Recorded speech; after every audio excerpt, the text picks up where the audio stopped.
नमस्कार दोस्तों इन दिनों में हाल ही में हम एक युद्ध के माहौल से गुज़रे हैं। और ये जो युद्ध का माहौल है मित्रों, इसकी भी अपनी एक इसके दायरे होते हैं बहुत बड़े बड़े।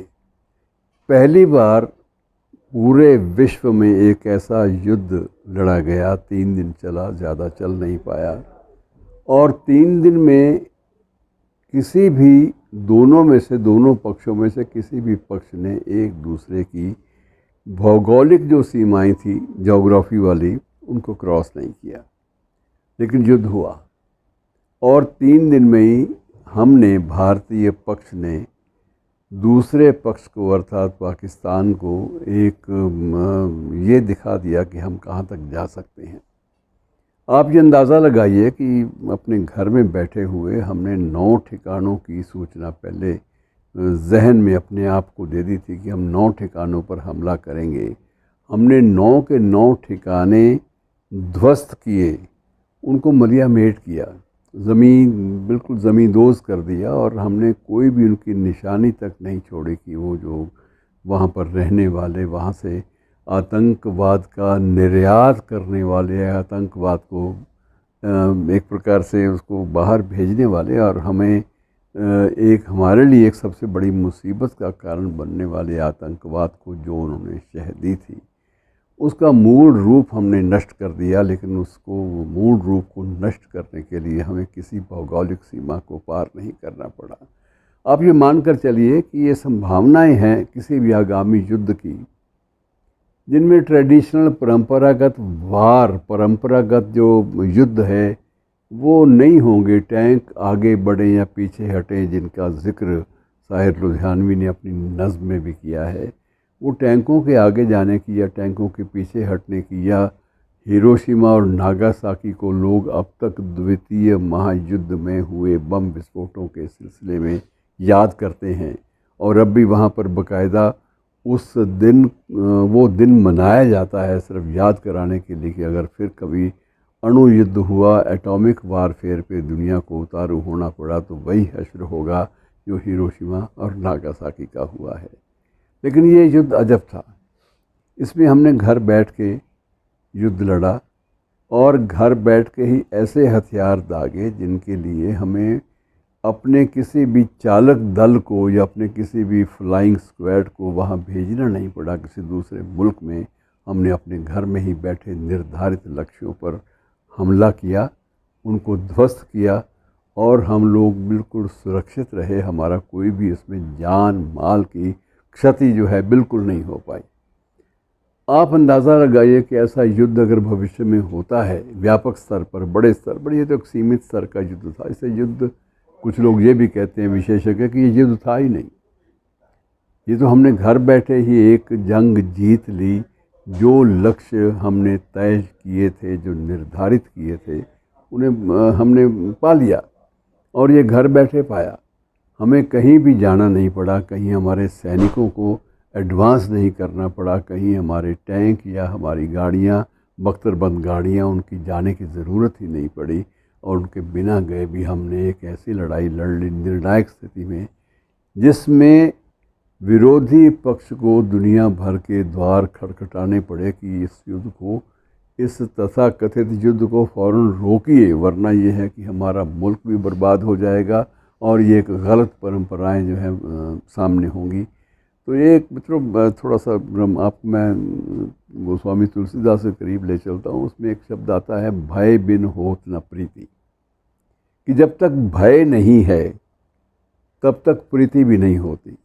प्रीति भी जो है, प्रेम भी, ये प्रसंग जो है वो तब का है जब श्री राम ने, उसका रश्मि रथी में भी पूरा उल्लेख आता है कि जब श्री राम ने बाकायदा समुद्र से रास्ता मांगा लंका पहुंचने का, और जब समुद्र ने रास्ता देने से इनकार किया तो उस वक्त जो रौद्र रूप राम ने दिखाया, सागर को भी गिड़गिड़ाकर रास्ता देना पड़ा। और उसके बाद करबद्ध होकर उसने कहा कि आप, ये तरीका है और इस तरीके से आप अपनी सेनाओं को, अपने सैनिकों को उस पार ले जा सकते हैं।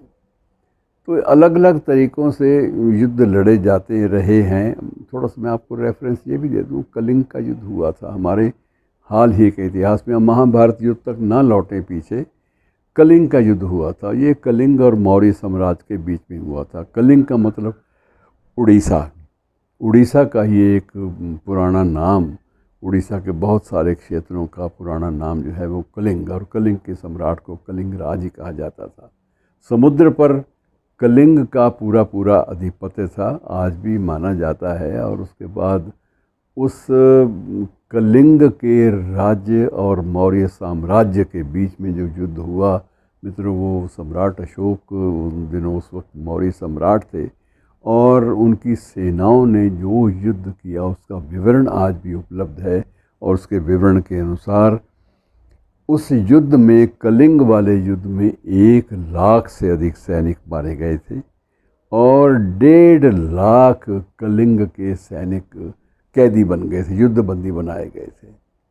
और उसके बाद जब सम्राट अशोक अपने सेनापतियों के साथ युद्ध क्षेत्र को, वहाँ हुए व्यापक तबाही को देखने के लिए गए, तो उसके बाद ऐसा एक विरक्ति का भाव उसके मन में पैदा हुआ कि उसने कहा अगर युद्ध की परिणति ये है तो मैं भविष्य में युद्ध ना करने का संकल्प लेता हूँ, मैं लड़ूंगा ही नहीं। और उसके बाद सम्राट अशोक ने कैसे बुद्ध धर्म धारण किया, बौद्ध बना, अपने बच्चों को संघमित्रा और उनको भी भेजा सिर्फ इसलिए कि वो प्रचार कर सके, बौद्ध धर्म का दूसरे देशों में भी प्रचार किया, अर्थात दुनिया भर को यह बताने का प्रयास किया कि युद्ध जो है ये कोई भी ऐसा उपाय नहीं है, समाधान नहीं है किसी मानवीय समस्या का।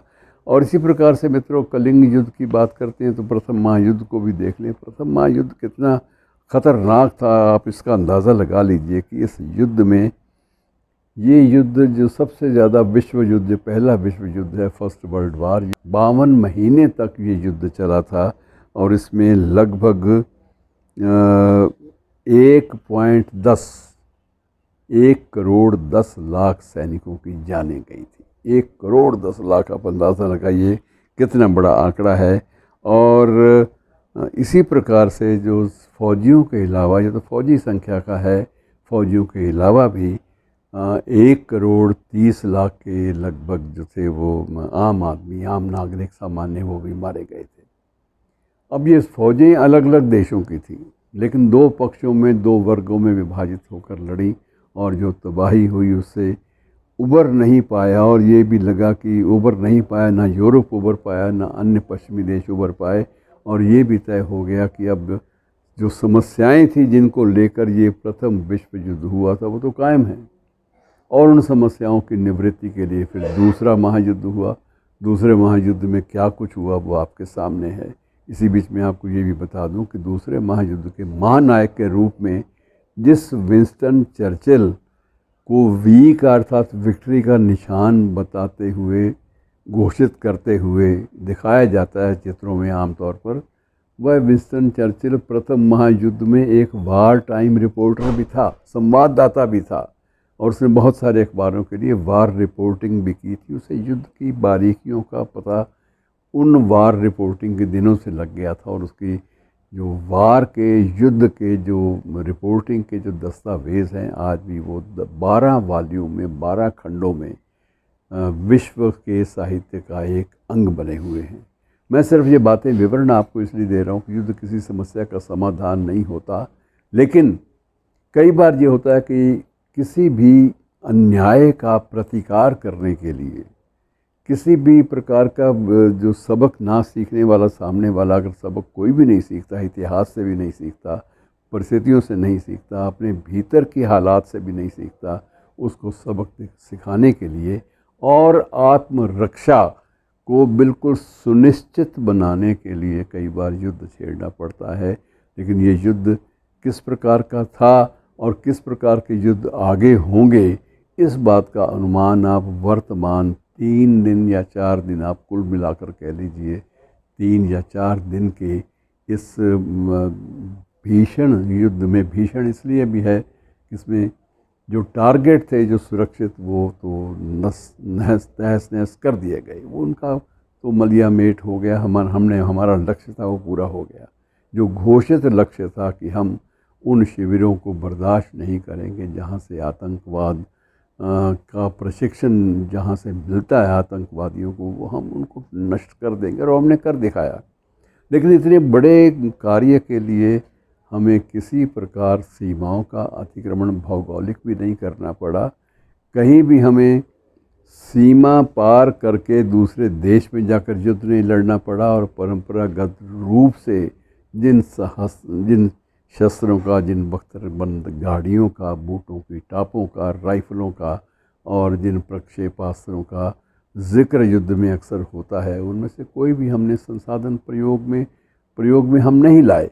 ये संकेत तो दे दिया हमने कि आने वाले काल में अगर जैसे पहले विश्व महायुद्ध के बाद दूसरे की ज़रूरत महसूस हुई थी, अगर हमें भी इस बात की आवश्यकता पड़ी कि अभी भी हमारे शत्रु में कुछ थोड़ा बहुत दमखम बाकी है, इस बात का शिद्दत से एहसास हुआ, तो युद्ध किस रूप में होगा आप अंदाज़ा लगा सकते हैं। तो मित्रों, अंततः युद्ध समाधान तो नहीं है, लेकिन युद्ध से ये ज़रूर होता है कि दूसरे पक्ष को पता चल जाता है, यदि मुझे अपना अस्तित्व बचाए रखना है, यदि एक भौगोलिक जोग्राफिकल एक एंटिटी के रूप में, एक भौगोलिक इकाई के रूप में ज़िंदा रहना है, तो मुझे ऐसे किसी युद्ध से बचना पड़ेगा।